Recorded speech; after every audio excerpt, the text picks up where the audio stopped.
Buenas tardes, estamos aquí en la Casa del Tatuador con el Moy. Moy, ¿te presentas, porfa? Hola, buenas tardes. Yo soy Moisés Alvarado López. Me dicen el Moy. Nací en 1988 y actualmente tengo 36 años. ¿Cómo conoces al tatuaje? Pues yo recuerdo que tenía un primo por parte de mi papá que tenía, creo que una crucecita aquí en la mano que siempre me llamó mucho la atención. Igual ahí en el barrio, yo nací en Iztapalapa, pues veía gente con tatuajes.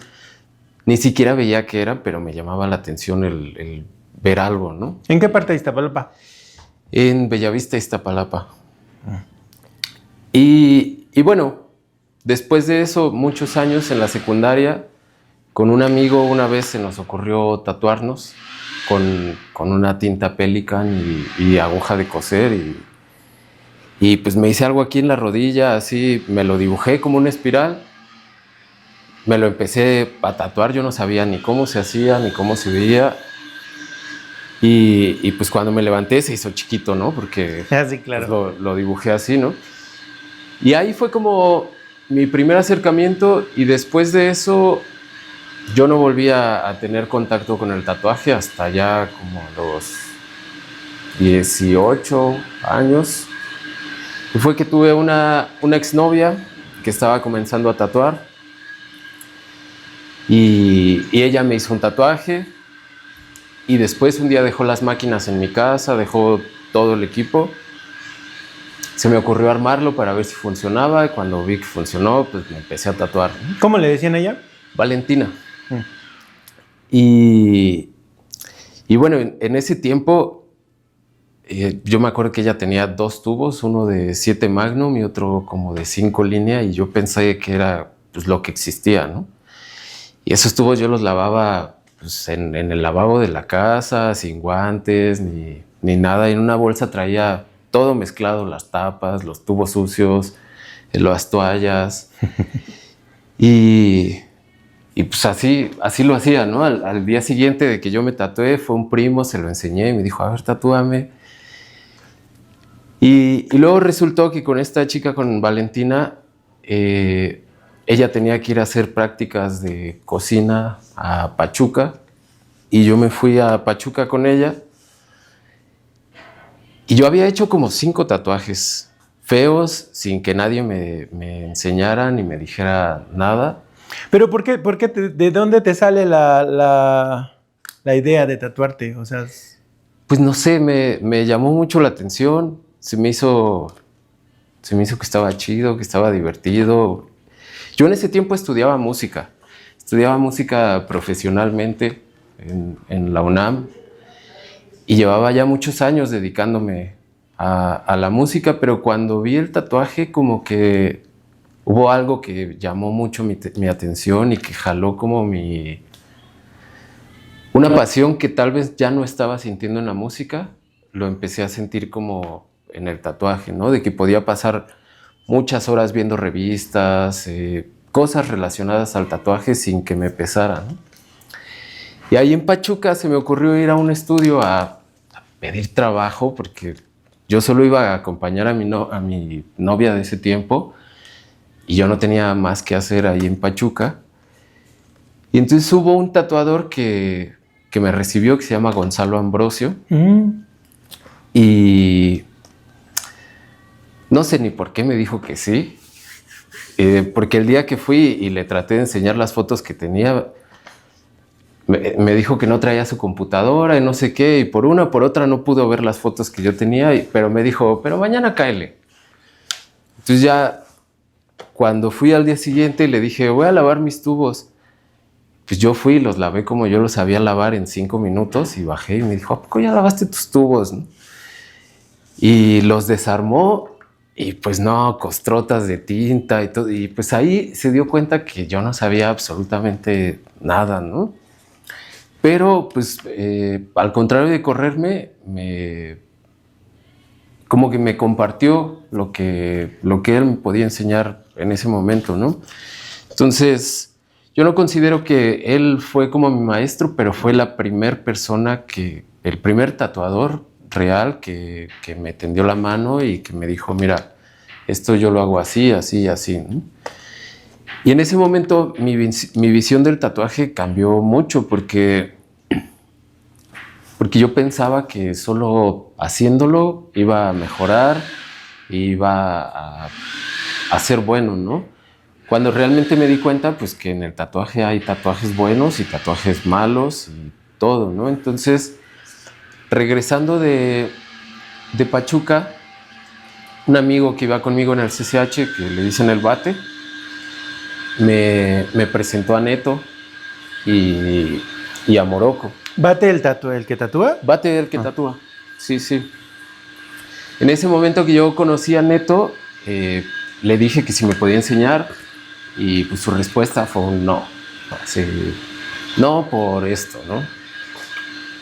Y entonces yo lo que empecé a hacer fue irme a tatuar con regularidad con Morocco y con Neto, como para poder estar ahí, para poder ver mientras me tatuaban, preguntar una que otra cosa.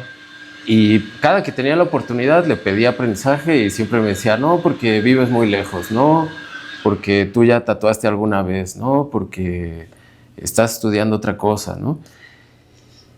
Y más o menos en ese mismo tiempo conocí a Pablo Albini.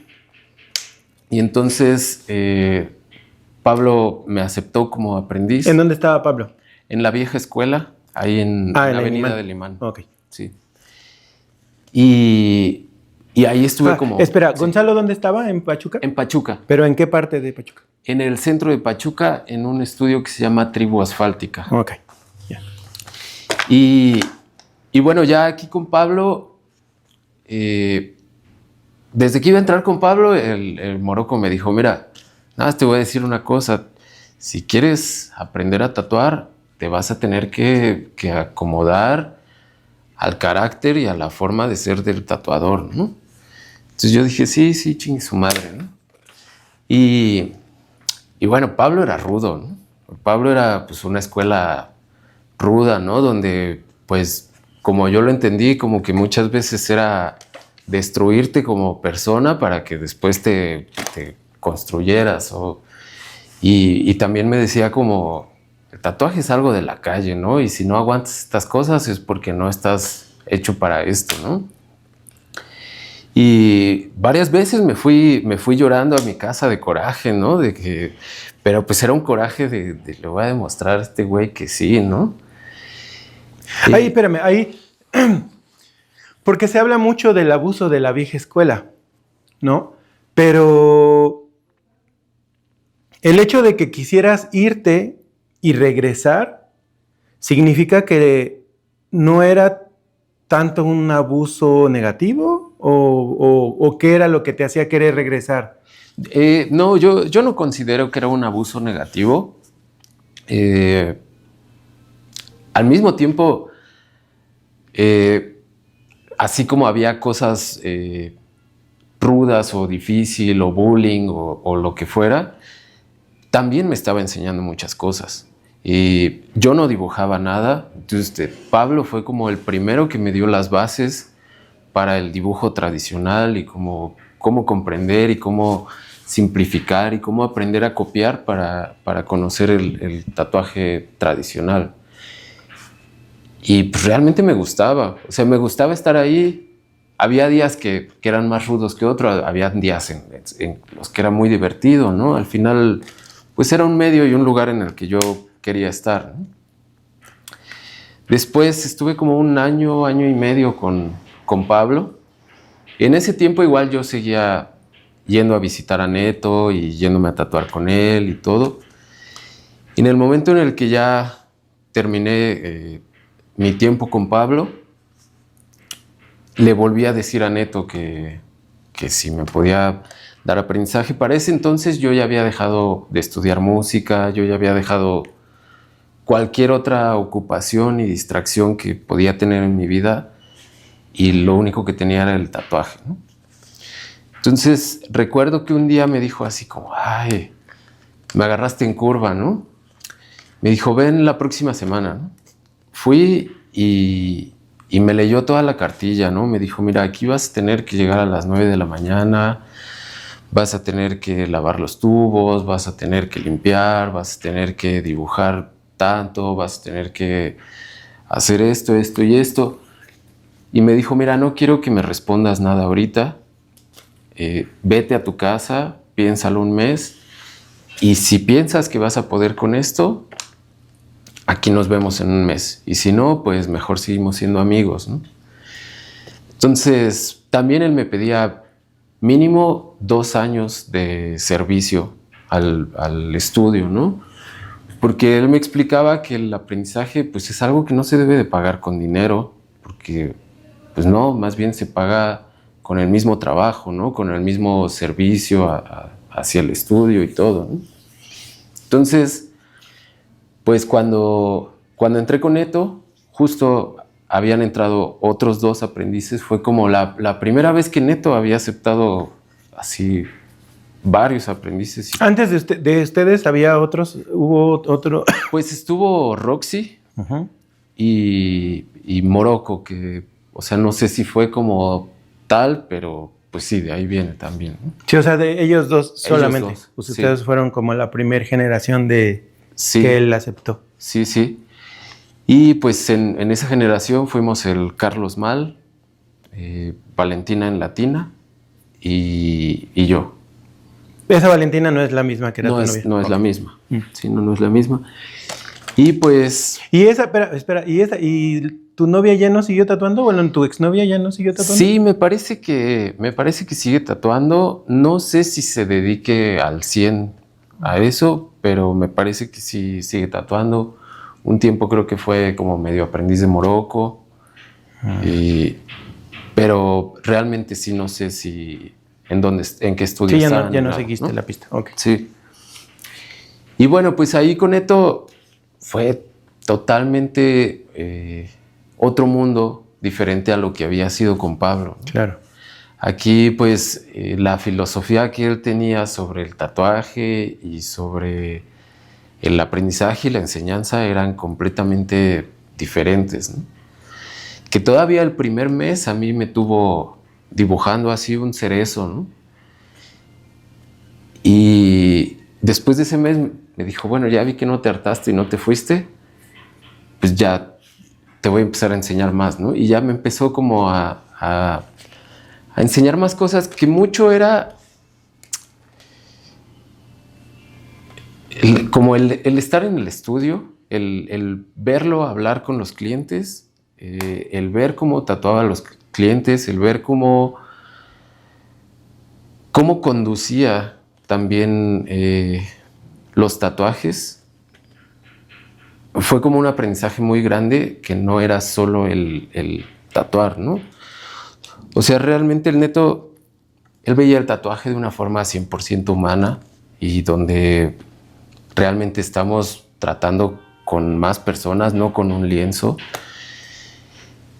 Y pues el tatuaje es un antes y un después para todo el mundo. Así te hagas un punto, eso lo vas a recordar para siempre, ¿no?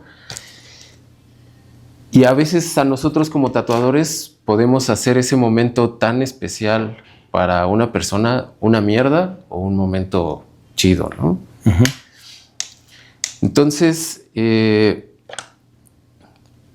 pues el Neto fue como alguien que cambió mi forma totalmente de ver el tatuaje.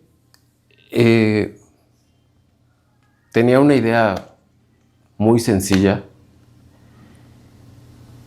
pero también él como que quiso mantener cerrado su círculo,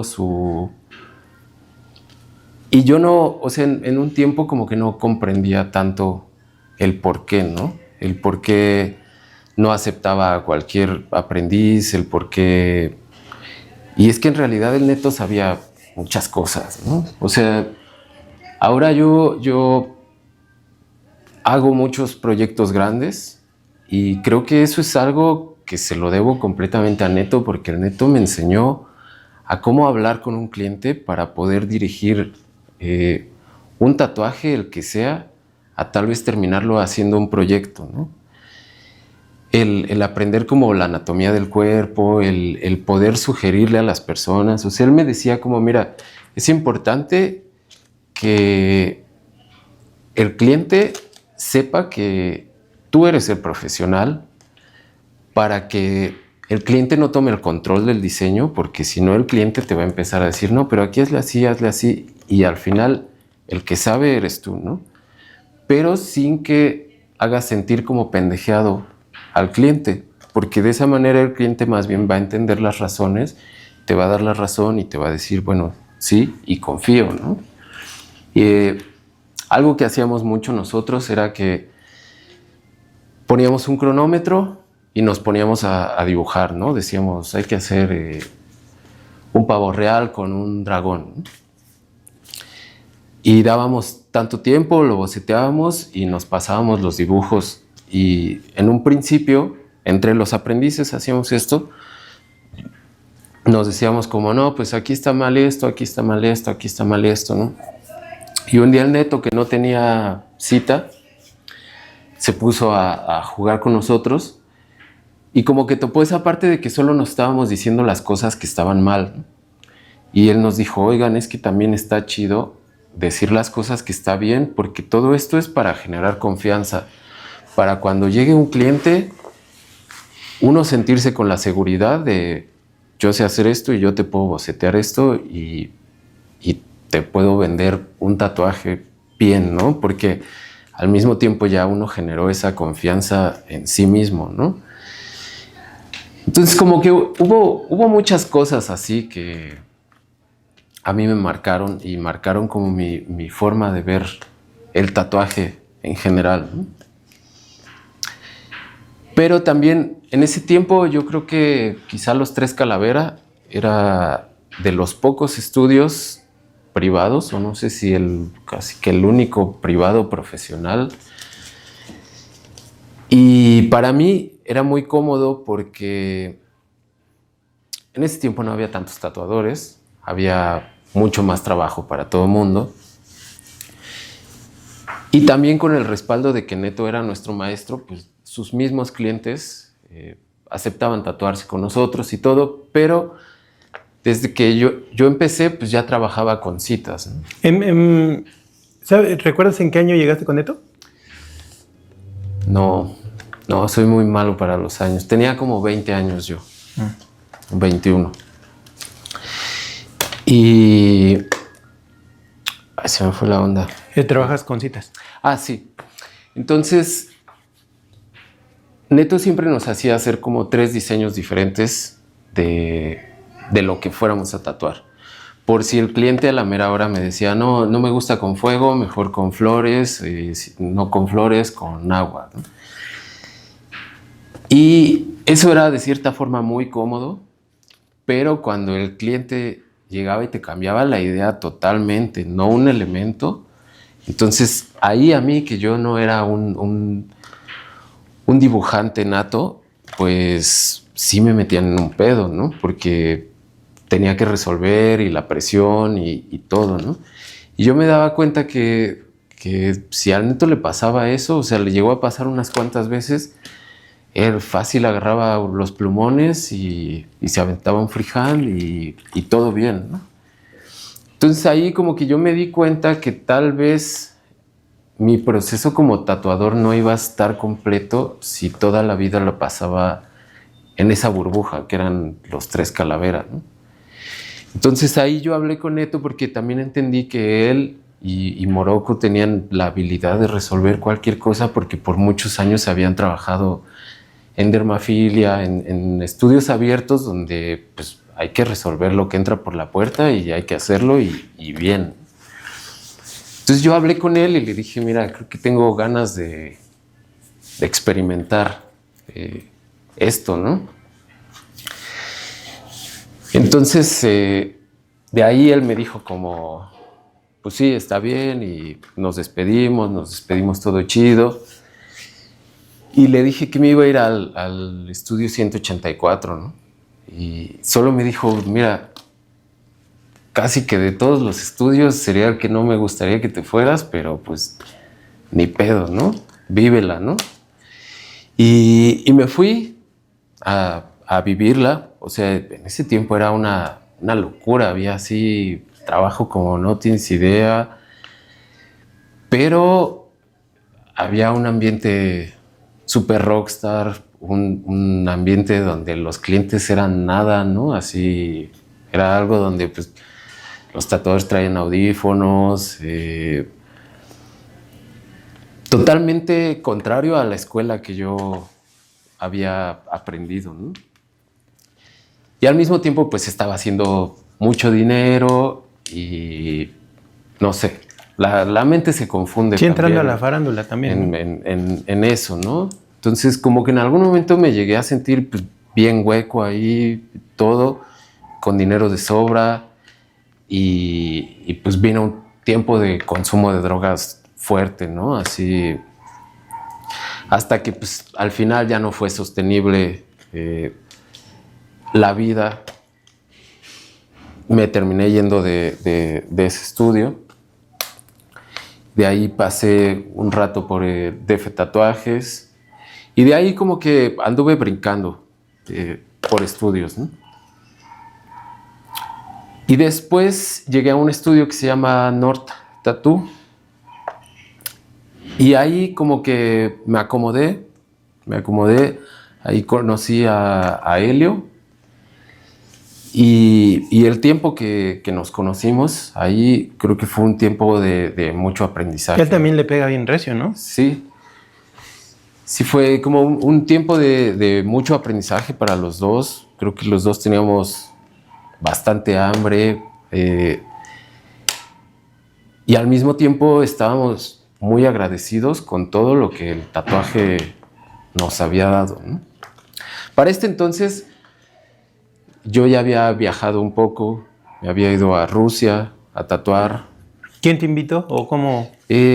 Tenía una exnovia rusa y salió la oportunidad de ir a Moscú y se me ocurrió escribirle a estudios de allá. Me encontré a un tatuador muy bueno que se llama Buslai, que hace japonés. Le escribí pensando que no me iba a contestar y me contestó y me dijo, sí, puedes venir y puedes estar aquí. Y pues fue una experiencia muy bonita, ¿no? ¿Cuánto tiempo estuviste allá? Como un mes y medio. Y estuvo chido. O sea, al final, Buslai me enseñó muchas cosas. Probé comida que nunca había. ¿Él es de ahí? Él es de ahí, él es ruso. ¿De qué ciudad? De Moscú. De Moscú. Y ya, regresando, te digo, estando ahí en ese tiempo con el Helio, como al final los dos estábamos muy agradecidos de que el tatuaje, pues de cierta forma, nos cambió la vida y a mí me salvó la vida varias veces. O sea, como que los momentos en los que yo he tenido problemas, el tatuaje es una motivación bien cabrona por la cual la vida puede seguir, ¿no? Entonces, con ese sentimiento fue que decidimos hacer un evento que se llamaba Good Days. Porque también, pues yo pienso que ya las convenciones de tatuaje ya no son lo que eran antes, ¿no? O sea, como que antes en las convenciones había cierto filtro y también era pues una fiesta, ¿no? Donde ibas y te encontrabas a los colegas y a los que no los conocías y conocías un montón de gente y platicabas y te tomabas una chela y ahora las convenciones son muy diferentes, como que ya no hay un filtro de calidad. Yo lo que he visto es que ahora la banda llega y se ponen a tatuar así desde el primer momento que abren toda una pierna completa para meterla a concursar. ¿Y dónde está la pinche convivencia? ¿Y dónde está como todo eso que realmente da mucho crecimiento y da mucho conocimiento, que es el convivir con otro tatuador, ¿no? Entonces, por esta razón fue que decidimos hacer un tattoo meeting, que no iba a ser una convención, que más bien iba a ser una reunión de tatuadores que invitamos en su mayoría de tatuaje tradicional y de tatuaje japonés, que es lo que nos gustaba, y amigos que hemos conocido a lo largo de la carrera, tanto de México como de otras partes, ¿no? Y decidimos no cobrar una entrada, decidimos no hacer un concurso de tatuajes, porque, o sea, ¿quién puede decir que una cosa es mejor que otra o que lo que sea, ¿no? Entonces quisimos quitar como toda esa farándula, toda esa parte del show y más bien que se viviera el tatuaje, ¿no? Y Octavio, que es el dueño de North Tattoo, él no tatúa, pero como que el tiempo que estuvimos ahí nos escuchó mucho y cosa que le sugeríamos, la aceptaba y nos apoyaba, ¿no? Entonces nos permitió hacer el Good Days ahí en el Norte y estuvo chido, ¿no? O sea, fue mucha gente. En su mayoría fueron pues, muchos tatuadores y muchos coleccionistas, pero al final también como era poca gente, todos tatuaron, entre todos nos tatuamos, se hizo una fiesta de tatuaje y chido, ¿no? De ahí lo volvimos a hacer al siguiente año. No es cierto. Creo que antes de hacerlo fue que decidimos que queríamos formar un estudio, ¿no? Y entonces de ahí formamos True Warriors y ahí volvimos a hacer otro Good Days. Estuvo chido, vino... ¿Dónde fue el primer True Warrior? Era ahí en la Roma, en una casa vieja. Estaba bonito el lugar porque era una casa vieja que estaba toda pintada de negro por fuera y era como chido la esencia que tenía ese lugar, ¿no? Y también hubo como mucho apoyo de muchos tatuadores de aquí, ¿no? Vino el Japo, fue el Demonio, fue muchos, ¿no? O sea, como que mucha gente se interesó y al final, en ese tiempo también era mi estudio y yo le puse pues todo lo que tenía en ese momento, ¿no? De dinero, de contactos, de energía, de tiempo y el Helio igual, ¿no? Entonces, pues al final hicimos que el estudio funcionara. Volvimos a hacer otro Good Days. Ahí estuvo bien chingón. Y bueno, en algún momento hubo algo o algunas cosas que a mí ya no me parecieron. Y pues no sé, yo como que recordé muchas cosas del aprendizaje que había tenido con Neto. Y me di cuenta que realmente yo lo que quería era algo diferente. Y que también, pues, el ser tatuador no es solo tatuar bonito o feo, o sea, es todo un algo que viene desde barrer, desde limpiar el espacio donde vas a chambear, de todo el ritual que lleva la vida del tatuaje, ¿no? Y pues tener un carácter, ¿no? Entonces como que ahí me di cuenta que como que no es necesario tener que estar en un estudio de renombre para que el trabajo de uno tenga un respaldo, ¿no? Al final yo entendí que mi trabajo es mi trabajo y así yo me vaya aquí o me vaya allá, yo me llevo mi trabajo y me llevo pues mi reconocimiento y me llevo mi esfuerzo y el mismo trabajo que estoy haciendo aquí lo voy a hacer allá, ¿no? Entonces, en ese momento fue que pues decidí moverme de ahí y me junté con el Diablo Negro, que en ese tiempo todavía era el Diablo Negro. Coyoacán. Ahí en Coyoacán. Ahí estuvimos como 2 meses, 3, y nos echaron a la ley y nos clausuraron la casa. ¿Por qué? No sé exactamente, pero el caso fue que Un día llegué y ya había un letrero ahí enorme de clausurado, ¿no? Todavía nos valió madres y estuvimos yendo a trabajar como un mes hasta que ya de repente nos dijeron, oiga, ya la están cagando, así los cachan así entrando y saliendo de aquí y va a ser cárcel al menos para 1 o 2, ¿no? Entonces, como que lo que tenía la bronca era el nombre del Diablo Negro, no una persona en específico. Entonces, pues lo más fácil era cerrar e irnos a otro lugar. Y fue que también para ese entonces personas que habían sido del Diablo Negro ya no estaban ahí, personas nuevas se habían sumado. Al final terminó como siendo otro equipo y quedaban solo como 2 originarios del Diablo Negro, ¿no? Entonces fue que decidimos formar el Paraíso Perdido. Y el Paraíso Perdido está chido porque no, como que nos basamos un poco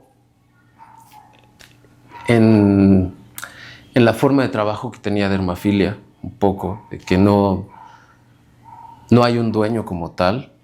Somos como un colectivo. Obviamente hay cabezas porque es necesario como que haya algunos líderes. Sí, sí. Pero fuera de eso el estudio se mantiene para el estudio, ¿no? O sea, el dinero que le entra al estudio es para comprar las cosas que se necesitan en el estudio, para pagar la renta, para, si llega a sobrar, para comprar algún libro, si hay que arreglar un poquito para poder arreglar. Pero realmente ese dinero no se está desviando hacia la bolsa de nadie, ¿no? Y eso es algo pues que está chido. O sea, al final todos vamos, hacemos nuestro trabajo. Si tenemos que imprimir stickers o lo que sea, lo hacemos entre todos. Ahí tenemos un tallercito de serigrafía donde pues ahí hacemos nuestra propia merch. Y el equipo está bien chido ahorita. O sea, como que todos traen un chingo de ganas. Todos producen. Yo a veces creo que yo soy el más flojo de ahí, porque a todos los veo y están en chinga, en chinga, en chinga. Y eso es algo que está bien chido cuando llegas a un estudio de ese tipo, porque pues obviamente nunca quieres ser el más pendejo, ni quieres ser el que va hasta atrás, y eso te motiva a si el de lado está haciendo algo bien perrón, pues entonces buscar hacer algo igual de perrón, ¿no? Y ahorita ahí es donde estoy bastante cómodo y contento. Y bueno, o sea, a lo largo de esto no platiqué porque casi centré todo esto como en mi historia del tatuaje en México, ¿no?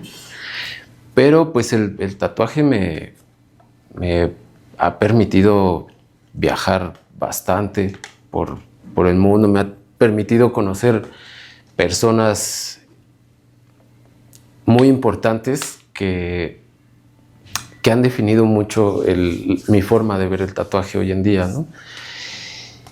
Y esto es como justo en lo que te decía, muchas veces simplemente platicando con tatuadores, aprendes cosas no solo de tatuaje, de la vida, que está bien chido, ¿no? Me he llevado sorpresas muy gratas de, igual cuando fui a Brasil, le escribí a varios estudios y así, y encontré a Jorijana, le escribí pues pensando así como de, pues ni lo conozco ni nada, y si no me contesta, pues qué más da, ¿no? Casi que fue de los pocos que me contestó. Y, o sea, cuando yo le escribí, le dije, oye, mira, me gustaría ir y todo. Dije, te puedo ir a ayudar a lavar los tubos, a limpiar, a lo que sea. Me preguntó que si tenía clientes. Le dije, no tengo clientes, nadie me conoce allá. Más bien, pues, quiero como ir a ver, ¿no? A estar. Y me dijo, no, tranquilo, sí, puedes venir, ¿no? Y todavía hasta me preguntó como, oye, ¿y tienes dónde quedarte? Y le dije, no. Y me dijo, bueno, aquí tengo un cuarto con baño. Y cuando lo conocí, pues me di cuenta como de la calidad de persona que es y bien sencillo y sí, es bien chido viajar. ¿Puedes platicar un poquito quién es Jorijana? Jorijana es un tatuador brasileño que Horiyoshi le dio el nombre de Jorijana. Y él hace un tatuaje muy tradicional. Ahora el tatuaje japonés tradicional brasileño ya es como considerado un estilo, ¿no? Porque ahí en Brasil está la colonia más grande de Japón, de japoneses en Latinoamérica. Y también ahí llegó Iván Sassi, que pues él llevó como toda una escuela de tatuaje japonés a Brasil. Y los brasileños respetaron como toda la parte tradicional, pero le pusieron ahí su toque, ¿no? Entonces, pues es un tatuador importante de allá y que él me cambió totalmente también la visión del tatuaje, ¿no? Porque su tatuaje no es limpio, su tatuaje no es, no tiene una línea perfecta, no, nada, ¿no? Y él me decía, es que parte de eso rudo, de esa espontaneidad, le da alma y le da vida al tatuaje, ¿no? Al final, ¿para qué intentar hacer algo perfecto si ni siquiera te va a salir perfecto? Y mejor que tenga esencia, ¿no? Y sí, yo lo veía tatuar y así, pa. Pero también el ver cómo curaban esos tatuajes y cómo o sea, yo veía esos tatuajes y son de esos tatuajes que como que no puedes dejar de ver. O sea, hay alguien ahí y aunque ya no quieres estar ahí, te llama la atención y te jala y te jala y te jala, ¿no? Entonces, esa parte como de ver el tatuaje también ya con un poco más de libertad, a mí me cambió mucho mi forma de cómo diseñar, de cómo tatuar. O sea, a mí realmente ya ahorita tampoco me importa mucho si mi cliente se mueve un poquito y la raya se... Como que yo ya no le veo pedo en eso y también creo que mis clientes ya tampoco tienen tanto pedo en eso, ¿no? Si el relleno se me salió un poquito. Obviamente si estoy haciendo una chicharita o algo que requiera pues algo más limpio y más perfecto, lo hago, ¿no? Pero el poder trascender a ese punto de ver el tatuaje diferente me ayudó mucho, ¿no? También tuve la oportunidad de conocer a Gonzalo Muñiz Matito. Es un tatuador de España. Lleva muchísimos años trabajando. ¿De qué parte de España? De León, España. Y también platicando con él, pues me di cuenta que sí, el tatuaje no requiere ni tanta farándula, ni tanto show, ni... Se puede ser un buen tatuador con humildad, y humildad no significa como tener la cara abajo ni nada, sino se puede ser una gran persona y un gran tatuador. Y creo que es algo que, pues sí, es importante ver que para llegar como a un desarrollo de persona, pues es difícil, es algo que yo creo que a todos nos cuesta. Poder desarrollarte en un oficio también es difícil. También considero que no todos los tatuajes son arte. No todos los tatuadores son artistas y no todas las personas que tatúan son tatuadores. O sea, dentro del mismo oficio hay diferentes cosas, ¿no? Sí, diferentes líneas de pensamiento, ¿no? Sí. También tiene que... esto del... También al tatuador que se considera artista, no todo el trabajo que hace trasciende, ¿no? Sí, claro. Y yo siento que es algo complicado, porque luego luego yo a algunas personas les digo que yo realmente no me considero así como que el artista ni nada, ¿no? Porque en un principio, pues yo al tatuaje no lo veo como un arte como tal, aunque sí considero que con el trabajo y la constancia y todo se puede llegar a tener procesos creativos y procesos artísticos que pueden terminar en eso, ¿no? Pero sí no considero que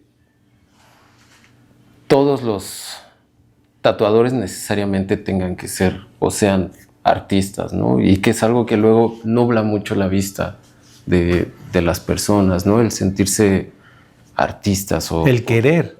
O el querer, ¿no? Y ahí es donde puedes perder el camino o la visión, ¿no? Por estar buscando pues una fama inmediata y pendeja, perderte en cosas, ¿no? Que también era algo que mi maestro Neto me decía mucho, como mira, hay dos caminos o más, ¿no? Pero uno está como el de buscar sentirse el guapo y tomarse las fotos y hacer como, no sé, todo lo que se tiene que hacer para buscar ser como el más famoso del momento y el más de moda, ¿no? Pero me decía, al final eso se acaba porque o va a llegar otro más guapo o va a llegar otro con más dinero o otro con más cualidades que sean las más de moda del momento, ¿no? O está el camino más lento donde pues, es de chingarle, donde va a costar más trabajo, donde no va a ser tan fácil, pero al paso de los años ahí se va a ver como los tatuadores que pueden vivir de sus clientes que trabajaste y que has forjado por años, o los que dependen de un estudio público porque si no, no tienen trabajo, ¿no? Y sí es algo que yo no considero que yo tengo el montón de clientes, pero considero que tengo a los clientes, ¿no? Y son pues, clientes que son comprometidos, que son responsables y que vienen y me piden, pues no sé, un proyecto interesante o lo que sea, ¿no? Y sí, no tengo de a montones, pero también no necesito tanto, ¿no? O sea, Sí, no tienes que mantener un modo de vida opulente, ¿no? Sí, porque al final, Opulento. pues, algo que también yo he visto que confundió mucho a la banda fue como esos tiempos de opulencia del tatuaje, donde, no sé, yo algunas veces llegué a ganar como 10,000 pesos en un día o algo así. Y la diferencia es que mucha banda no entendió que al final esto es un oficio y es como si fuéramos unos obreros que ganamos muy bien y podemos ganar muy bien, pero no dejamos de ser obreros porque no tenemos nada seguro en esta vida. Si dejamos de chambear, dejamos de recibir dinero y dejamos de todo, ¿no? Entonces, y alguien que es rico, ¿no? Alguien que es rico, pues ni tiene que chambear realmente, ¿no? Entonces, cuando una persona que no es rica se quiere dar la vida de un rico, pues va a llegar el momento en el que eso ya no va a ser sostenible. Y pues ahí empiezan las promociones, y empieza esto, que al final son cosas que han pues venido deteriorando el oficio, ¿no? Sí, claro. ¿A qué otros lugares del mundo has viajado? Pues la primera vez que me fui, te digo que me fui a Moscú. Después, la segunda, me fui a Europa y fui a Noruega. ¿Con quién?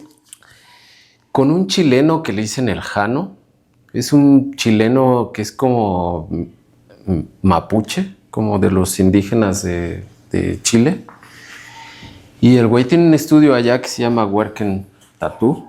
Igual yo no lo conocía.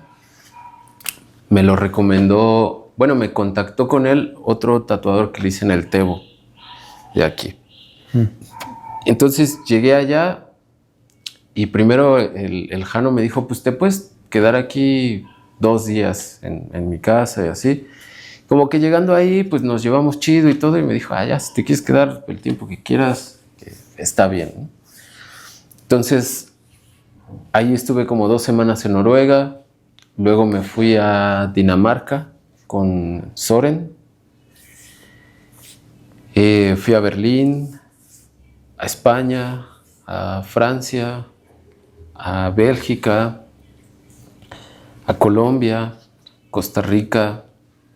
Costa Rica también fue un lugar importante porque ahí conocí a muchos tatuadores muy buenos, muy enfocados y muy clavados en el tatuaje, ¿no? Pues yo antes de ir a Costa Rica no tenía mucha idea de Costa Rica, y Costa Rica tiene un muy buen nivel de tatuaje y van tatuadores muy buenos. Y estuvo chido, ahí regresé creo que 2 veces. ¿A qué ciudad? Estuve en San José, en el Caribe, en el Pacífico. Como está chiquito, casi lo recorrí todo, ¿no? Y está bueno porque desde ahí como que se empezó a hacer una conexión entre los ticos y los mexicanos. Y ahora viajan un montón de ticos para acá muy seguido, y también muchos mexicanos viajan para allá. Y estuvo bien. Ellos también como que nos apoyaron mucho cuando estábamos haciendo este evento del Wood Days. Nos apoyó como Lucky Supply, que está allá, y pues tatuadores que quisieron venir a convivir, a pasarla chido, ¿no? Y ya creo que son a los países que hasta el momento he viajado. ¿Y aquí en la República?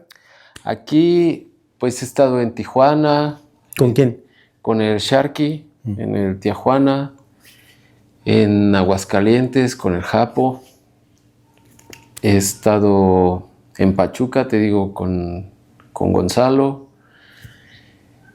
En Guadalajara, en La Luna Roja, con el Johan.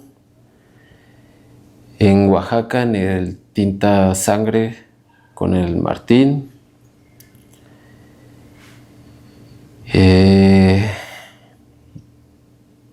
Probablemente se me están yendo por ahí. Otros lugares, ¿no? Otros lugares. ¿Tienes alguna anécdota con un cliente que, perdón, que nos quieras compartir? No, creo que realmente, o sea,